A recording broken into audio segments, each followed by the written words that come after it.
શું તમને કોઈને સરનામું સમજાવવામાં કે સમજવામાં મુશ્કેલી પડી છે?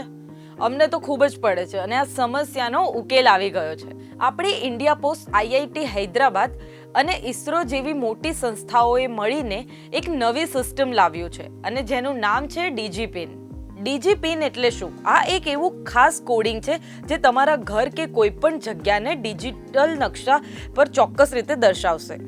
ભારત સરકારે ઇન્ટ્રોડ્યુસ કર્યો છે એક ડીજીપિન, જે એક વેબસાઇટ છે dac.indiapost.gov.in. આ વેબસાઇટની ઉપર જઈને તમે તમારું લોકેશન, તમારા ઘરનું કે તમારા ઓફિસનું એક્ઝેક્ટ લોકેશન સ્પોટ કરવાનો છે અને એનો ડીજીપિન જનરેટ કરવાનો છે. એકવાર બસ આ પિન જનરેટ થયો એટલે તમે તમારા કોઈ પણ પાર્સલની અંદર તમારું આખું એડ્રેસ નાખવાની જરૂર નથી. આ પિનથી હવે બધી જ કન્ફ્યુઝનનો અંત આવી ગયો છે.